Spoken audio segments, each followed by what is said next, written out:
So in this video, I'm going to talk about my favorite bike accessories of 2019, things that I attached to the bike or used while cycling that just made the experience that much better. So let's hop into it in this video. Welcome back, Pathless Peddlers, and if you're new to the channel, if you're into the non-competitive side of cycling, gravel exploring, bike touring, the supple life, hit that subscribe button. You have found your people. So the first accessory, which I've known about for a while but only got to really use this past year, is the Erlin Rack by our friends at Ocean Air Cycles. It's a deceptively simple accessory, but it's basically a saddle support for your saddlebag, like a Care Dice or a Bags by Bird bag, which gets sandwiched in between the clamps that clamp onto your saddle rails. So yes, I know that there are many kind of devices like this, everything from the Care Dice Bagman, various quick releases. But what really sets the Erlin Rack apart is its simplicity. There's no moving parts. It's manufactured by Nitto in Japan. So good quality materials, great construction, pretty much impossible to break. I know many people have had problems with the Bagman over time. This thing is rock solid, super simple, and you can actually use it as a mini rack when you don't have a bag on there. So you can strap down some layers or even a fly rod. It is a little bit on the spendy side, but definitely one of my favorite accessories of 2019. So moving on, a lot of you guys have been asking me about different saddles I like. I have a Brooks C15 on my Crest Bambora, which I like, but I wouldn't say that I love. However, this saddle I do love, and it is the Specialized Power Saddle. Laura did a more in-depth review on the women's version. I love the men's version. It's a little bit shorter, as you can see from the profile, so it does take some dialing in terms of the fore and the aft, but the shape just really suits my behind just fine, more so than the C15. It's one of the few saddles that for me out of the box has just been really comfortable. I know your mileage may vary, saddles are a real personal thing, but if you tend to prefer a wider saddle and aren't quite happy with some of the saddles you've tried out there, I would definitely give the Specialized Power Saddle a try. So the ICI Composite Pedal, this made it on my winter essentials list, but also just my general favorite accessory list as well. We got a review sample to try out, and I liked it enough that we ended up buying 3 more to use on our multiple bikes and also multiple review bikes. It's a nice big shape. The traction pins are really tacky, and I love the slightly concave feel. There's no ridge in the spindle that will create a hot spot. So for my foot, definitely super comfortable, comes in colors, fairly lightweight and not too spendy. Not so much an accessory, but a bike bag of sorts, and it is the Post Carry Company transfer case. So yes, we did get a review copy, but loved it enough to buy another one for Laura, and that's what we took to Sacramento. I personally have done about 3 to 4 round trips with it so far. There is a little bit of a learning curve in how to pack the bike down and how to adequately protect it, but I have to say I'm really digging it. Has lots of pockets to store all your tools.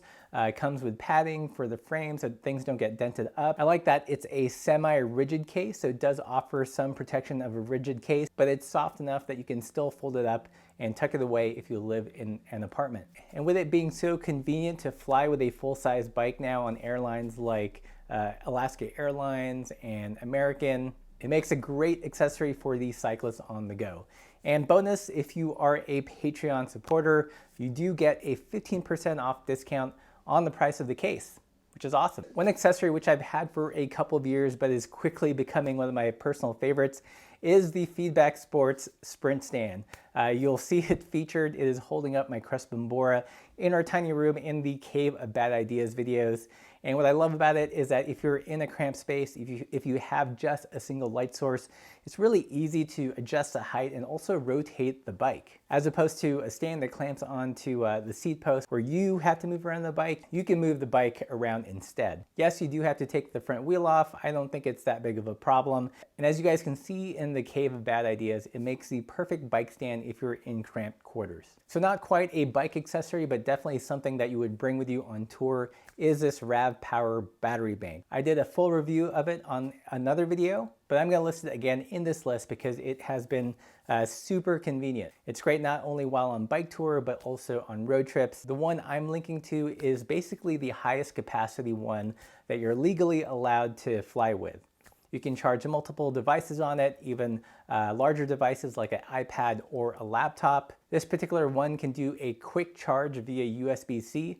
So if you've got one of those MacBook power bricks, it's not going to take you 20 hours to charge, just like 3 hours. So fairly reasonable, especially for all that capacity. So this is one accessory that I've been using over the last couple of weeks. You may have seen it in pictures. I haven't really spoken about it much yet, but it is the Detour adventure clip-on fender by the brand Ass Savers. They originally came out with a folding fender that tucks beneath your saddle. I found those okay, but this, my friends, is actually very useful. So as you can see, it's pretty wide, it's pretty long, it offers way more coverage than the small Ass Saver. It's fairly lightweight, so easy to travel with. And what I like about this specifically is that it's designed to slip over the brake bridge and connect directly to the seat tube, so not your seat post.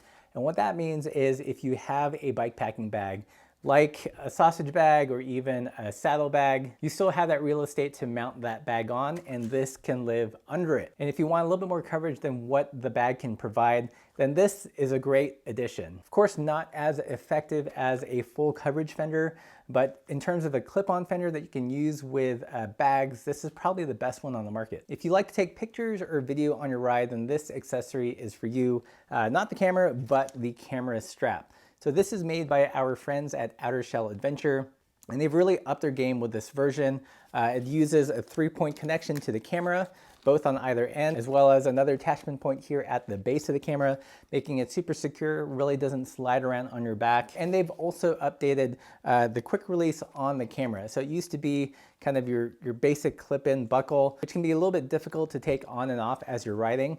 And now they've updated it to these magnetic fidlocks. So whoops, super easy to pop off, but more importantly, way easier to connect through the power of magnets. It just kind of snap together, and you can secure it right on your back right away. So another camera accessory that I've been really digging is the Ultrapod. It's a really small and lightweight and very simple tripod that you can use with action cameras or even a DSLR. It's got a really adjustable ball head here that you can screw onto the bottom of the camera. You can also attach it to small tree limbs or fence posts. The legs pop out like this, and they also pop back in with this kind of angled channel, which you can then secure to something using this Velcro strap. I've actually found this a lot more secure than the Joby GorillaPod, and also just a little bit more stable. That with the Joby GorillaPod, depending on the weight of your camera, the legs can really crumble. But since these are just a rigid fixed length, it's always really stable wherever you put it. And last but not least, the Silca Tattico pump.